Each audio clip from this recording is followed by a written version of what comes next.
Hey everyone, so I'm Daniel from Nexer. We have, thank you guys. So we have a deployment of hundreds of thousands of dash cams in the US. And today I want to talk to you about one experiment we did last year, actually something that's today running in production. So let me try this. Okay. So I want you guys to please look to that 35 miles per hour limit sign and look closely because something's about to change. Is it? Okay. So you might be asking, why are these guys faking speed signs? So why do we need to change 35 miles into a 25? And the reason is we supported, until sometime last year, we supported a limited set of speed signs from 25 to 45 miles per hour. So our dash cams, they run a detection model, which is based on YOLO v5. And one of the things they detect is speed signs. So until some point last year, we detected speed signs between 25 and 45 miles per hour. And there was a point where we needed to extend this range on both ends. And the question was, how do we do that? Are we annotating all the signs required for doing this? And so if you're not acquainted, detectors like YOLO, basically you provide examples for, in this case, for each of the speed signs. Although speed signs, they resemble a lot, you need to provide enough examples for each of the speed signs, for the 20, 25, for the 30, for the 35. We have, at the time, a couple of thousand to 3,000 examples for each speed sign on our training set, and we wanted to leverage these speed signs. So manually annotating like tens of thousands of images, actually it's more than tens of thousands, because in order to find a couple of thousands of signs for a given speed sign, let's say 60 miles per hour, you need to go through a lot of images where you don't see that sign. So the annotators need to go through image and image and image until they see, oh, here's the speed sign, and now this is a 60 speed sign. Okay, let's take this one. So annotating this kind of imagery, it takes a long time if you do it completely manually. We have another restriction, another constraint, which is we didn't want to change the code base of our detector running on the edge. So we didn't want to mess with that. It was running, it was cool, no issues. So if you want to there's a lot of restrictions when you work with hardware on the edge. So just putting YOLO running on our dash cams was a challenge. And we didn't want to change the code base. We could have like a generic speed detector on the first step, and then on the second step, we could try to do some OCR or something like that. But that was out of the question. Also, we didn't want to mess with frequency, our frequency of our detector. So the idea was, okay, let's leverage the signs that we already have annotated, and let's learn how to change those signs, how to mimic new signs, and then let's provide these artificial new signs to the detector and train it. And so we use a method that is here for a while ago, CycleGANs. So CycleGANs basically allow you to learn, let's give you an example, how to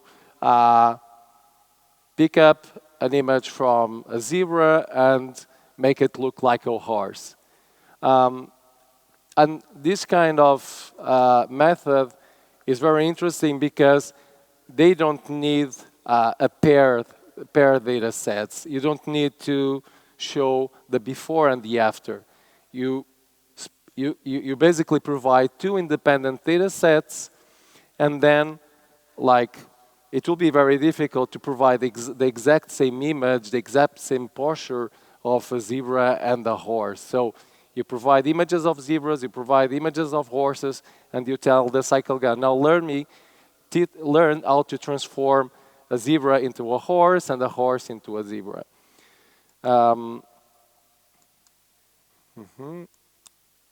Okay, sorry guys. This is tricky. Okay. So basically, just a quick review. You learn, first you have a network to learn how to transform a zebra into a horse. You get the output of, let me see if this works. Okay, you get the output of this network and you get a fake horse. And then you have this guy here, which has access to the full data set of horses, and will tell you how true is that horse. Is that an image of a horse, yes or no, and a confidence score associated to that. This is one step, and you get some loss from here. Then you have a second step, which is, now let me get the fake horse, let me convert it back to a zebra, and now let's see if these images are the same. Of course they are not, and this will give you another loss. This is half of the process. There's another part where you'll be transforming horses into zebras and then checking if the zebra is actually a zebra and so forth. So basically, this was the method these guys came up to learn how to convert one thing into another. And we tried to do the same with speed limits. We didn't use like the full image, so we already had the exact portion that we want to change. The rest of the image might stay the same. So we get some patches, and in this case from 35 miles per hour sine, and we want to transform them into 25 miles per hour sine. And you're saying, okay, but hey, Daniel, didn't you want to avoid having to pick up new images for the new signs? Did you don't want for this to happen magically? Yeah, we still need to have some images of the signs we want to create. I don't know if I should be pointing to somewhere. Okay. Okay, sorry guys. But so our hypothesis was that, okay, with YOLO we are using a couple of thousand images for training a single class, a single speed sign.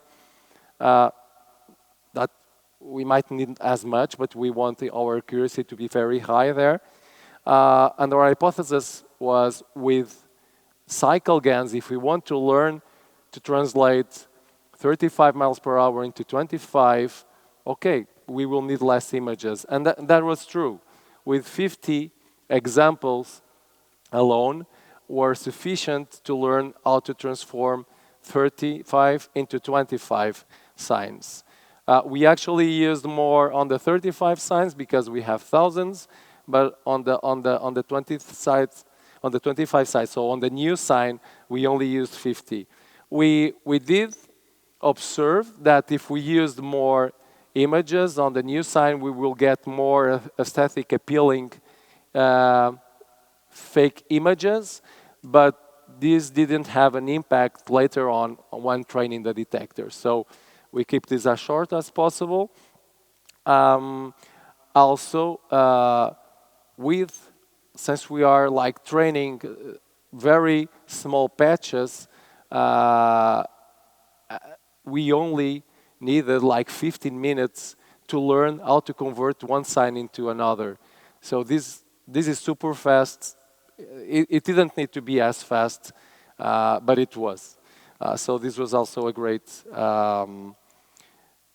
plus on our side. Okay, So how did we get the imagery? Again, we were trying to avoid annotation. So one interesting fact is that, so as I told you in the beginning, we have, at Nexar, we have a network of dash cams that in the US alone, we have hundreds of thousands of dash cams getting detections every day. And we are having about 40 million detections a day, just to have an idea. And many of them, they have they are false positives. They have a low confidence score. Still, we can go to the detections of the speed signs that we already have. We can look into the ones that have lower score. And we found them like signs, speed signs, that were not the correct speed sign that was being detected, but this was actually a new speed sign that we want to detect. So we use the existing detections to harvest new signs. And again, we only needed about 100 signs for each new sign. So this was something we were able to automate. And then we were able to do like almost automatic classification of the speed signs using OCR. And then, so overall, the annotation effort turned out to be very small, which is like, annotation is like the worst when you're building a detector, like the previous speaker just mentioned. It's really a challenging task. Because it's not just the sign you want to detect, it's the other signs you already support, the other features of the road you already support. You want to keep consistency with your data set. You have a data set with hundreds of thousands of images. It's not easy. It's not easy at all. So this is like the end result of the CycleGAN training. You can see here how it looks like transforming the 35 to 25 and then the other network from 25 to 35. One thing that you might notice is that there is some sort of transformation on the color space. So there's some bias here being introduced probably by the data set. And so one thing we do at the end is a color transfer post-processing in order to push this sign into this color space. So basically making it look more like the original sign. And so here are some examples of fake imagery where we change 35 into 25 speed signs. I mean, these are not perfect. If you go there or if you zoom in, you will see artifacts for sure. But the idea is not that this looks true to our eye, it's that it works good when training the detector. And so I think this is the last. Okay, this one is interesting because it's an electronic speed sign, and you can see we only changed this one. You can compare with the others. But okay, that's it. That's enough of fake imagery. So, okay, a couple of slides left. Don't worry. I'm keeping it short. So, assessing what we did. So, basically, we got 50 images of a 25 miles per hour sign. We used that together with some images of a 35 miles per hour sign to train a CycleGAN. Then we get 3,000 images of 35 miles per hour. We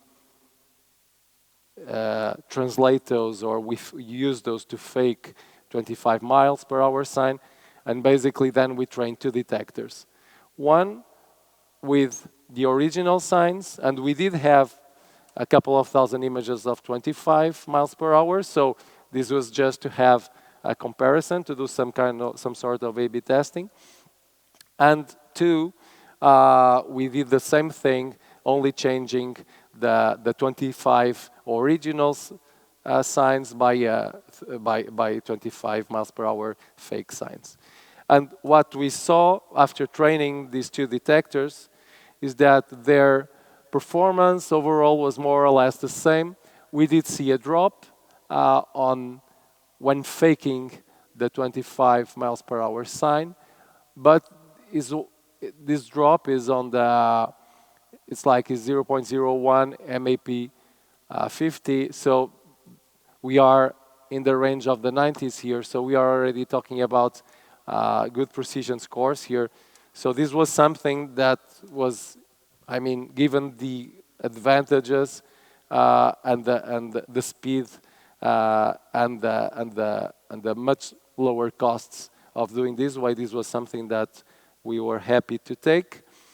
And so we then expanded, I'm not showing here, but we then expanded this to a much larger set of speed signs that we are now supporting and that are now running in the US on our networks. So, for finishing, thank you, almost there. So, main takeaways. I mean, I think that CycleGANs and other networks can be, but basically generating artificial imagery can be an interesting option to augment your data set, especially if you already did some initial work on annotation. You might try to leverage your already annotated images to extend your data set or complement even existing classes. And I know that, I mean, CycleGANs, they are not the latest thing. We are not talking about stable diffusion models or stuff like that. We are using something simple that works, as you see, and that's the bottom line. Our goal here is not to be using the latest technology, is to be saving costs and achieving our goals at the same time. So we haven't tried this yet for very different signs. For, okay, now let's use speed signs to detect stop signs. Okay, that will be like the translation, the transition from a speed sign to a stop sign will be something very different. We haven't tested that, so we don't know yet how many more imagery we need if we want to do more drastic conversions to support new signs. But overall, we are very happy with the results. And so if we have any question, just find me or put it. Thank you very much.